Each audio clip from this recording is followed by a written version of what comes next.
Day 6 dito sa Iloilo at maaga kaming gumising, nag-book kami ng Grab papunta sa Roberto's Siopaw. Syempre, hindi magiging kompleto ang aming Iloilo trip kung hindi namin matitikman to dahil ito talaga yung pinaka-suggested lalo na sa social media. Recommended din na maagang pumunta para maiwasan yung pila. Nasa 15 to 20 minutes yung biyahe. So before 9:30 AM nandito na kami. May tao na pero wala pang masyadong pila. So ayan, papakita ko sa inyo yung kanilang menu. Simple lang yung lugar, para siyang small eatery na may tables and chairs, walang aircon, pero dinarayo to ng locals at mga turista dahil talaga sa kanilang pagkain.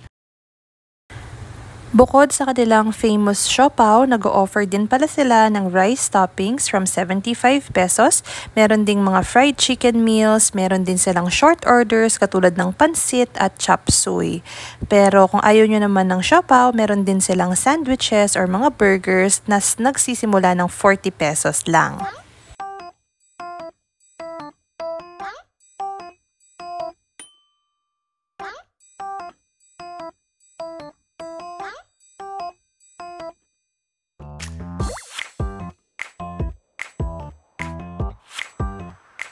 Dalawang queen, dalawang meatballs. Yung plain rice meatballs, 2 pieces po. Thank you.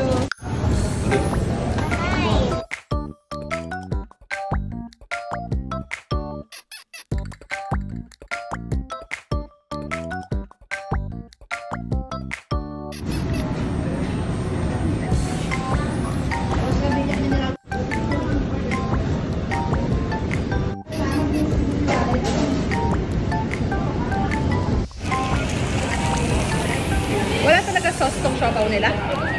Hindi, parang sa meatball yun eh. Wala siya.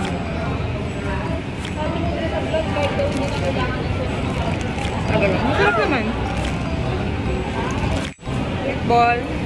Oh my God.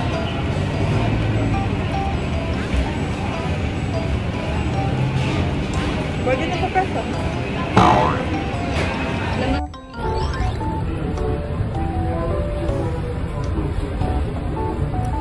From Roberto's, nag-jeep lang kami papunta sa SM Iloilo at ayan, may nakita nga kami, bongbongs. Ito yung sikat din to sa Bacolod na pasalubong shop. Nagtingin-tingin lang kami dito tapos babalik na lang kami later para bumili kasi kakain muna kami. Ayaw ko bago.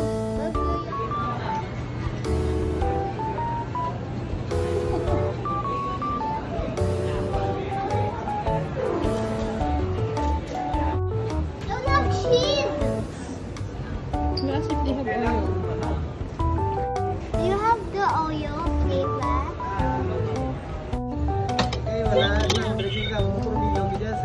That is small. Is it gonna be? No.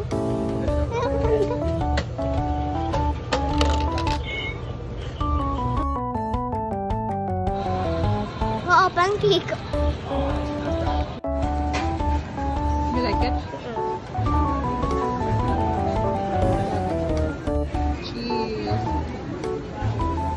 Ayan, bumili lang ng konting snacks, pang pasalubong at saka pangkain na rin namin kapag nasa Pampanga na ulit kami.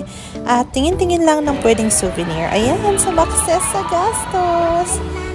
Nagpabook ulit kami ng Grab from SM Iloilo papunta sa Breakthrough Restaurant. So ito, they are famous for their fresh and live seafood.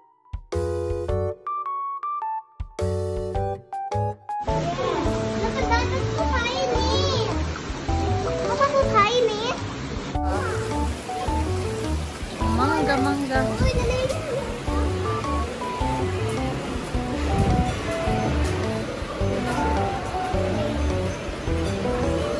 Here, punta tayo dito. Tanghali kaming nandito, hindi pala air-conditioned yung place, although marami namang electric fan, tapos beachfront siya, tabi siya mismo ng dagat. Yun nga lang, kapag hapon or tanghali ka nandito, mainit talaga. Ayan yung display ng food nila. Display lang yan, pero nakakatakam na.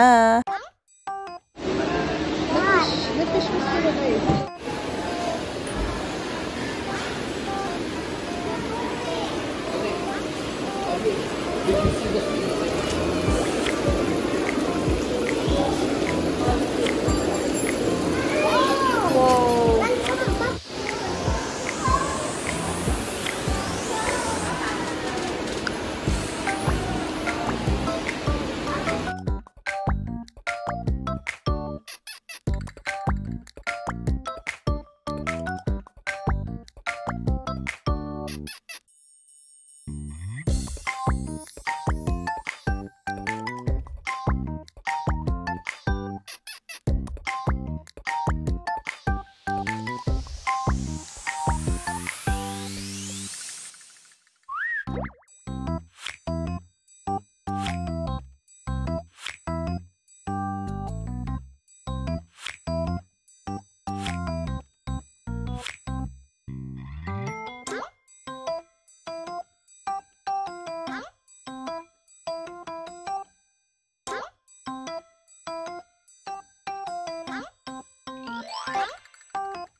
Dapat nga ganyan,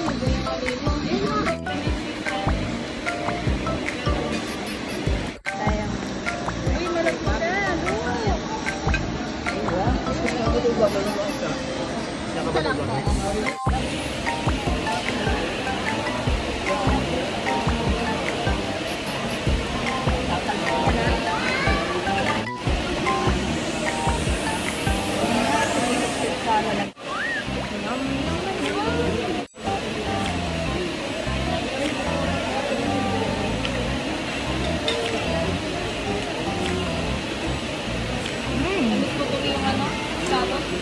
Sarap. Sarap yung puto. Kanya liburin ang puto mo na ito. Ano pa yung hinihintay niya? Ay, ang laki pala. Katong selfie ka pa. Ano ito? Natis ba yun at saka labanos? Yeah.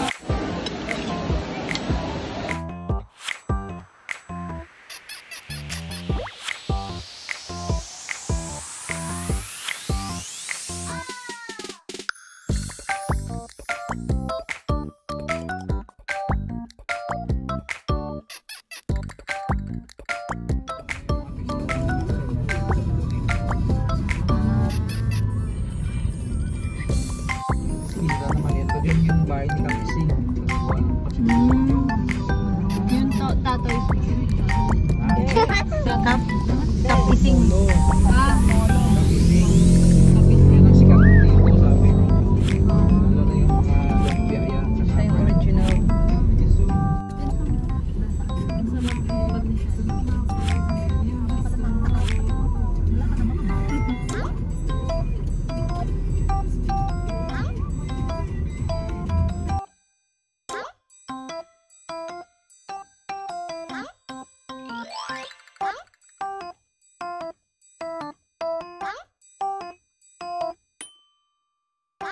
Sa loob ng Molo Mansion pala ay itong tindahan ng kultura. Kung familiar kayo sa kultura, ito din yung nasa loob ng mga SM department store. Sa SM. Kaya makamul. 200 yan mo. Ilo-ilo.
Hindi ko lalakay tayo.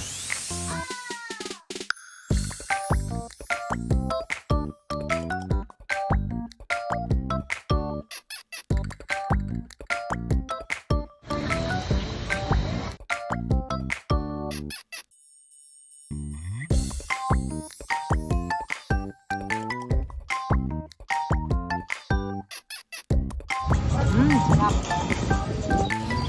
What did you get?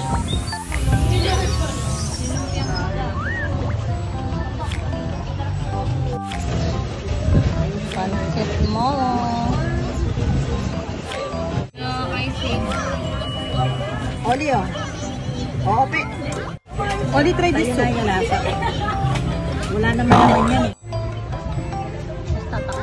Oli, did you say thank you? Parang I didn't see.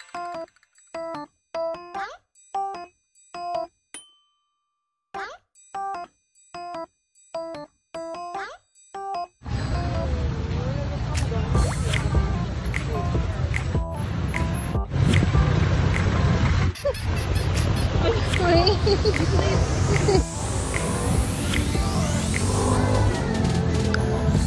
kakatapos lang sa Molo. Kakatapos lang sa Molo Mansion. Ayun siya. Tapos kaya nandito tayo sa Molo Church.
Try sana naming mag-jeep kaso 2 rides pala ang Molo to SM Iloilo. Medyo hassle kaya magta-taxi na lang kami.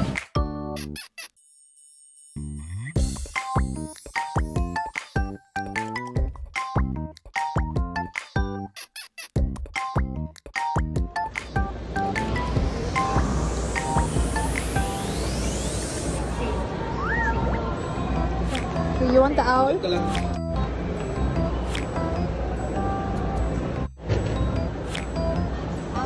Bagyan pa ng parang yan. Let me see.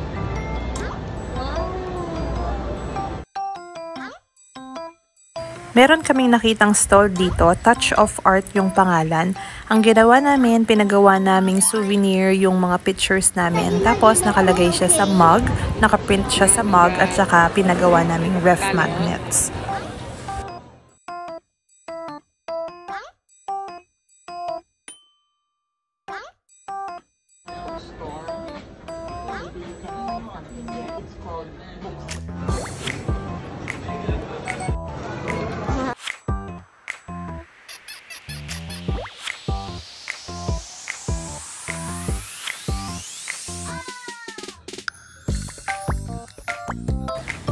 At dahil last day na natin dito sa Iloilo, syempre magpapakabusog na tayo. Nag-dinner kami dito sa Big B's Restaurant. Nung chinek namin sa Facebook tsaka sa Google, okay naman yung reviews niya. And in fairness, lahat ng in-order namin, okay ang lasa. Thank you. Yeah.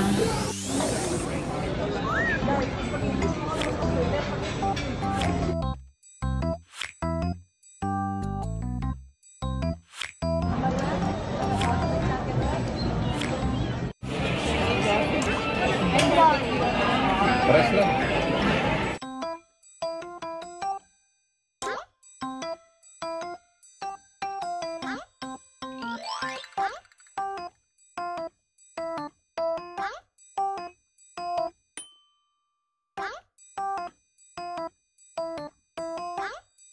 After dinner, siguro mag-8 o'clock na rin dito. So from SM City Iloilo, lalakad na kami sa hotel namin, which is Hop In. Masarap din maglakad-lakad dito kasi maluwag yung sidewalk nila. Pauwi na kami from SM Iloilo. Lalakad lang papunta sa Hop In. Okay, alay lakad. After kumain ng tayo for today.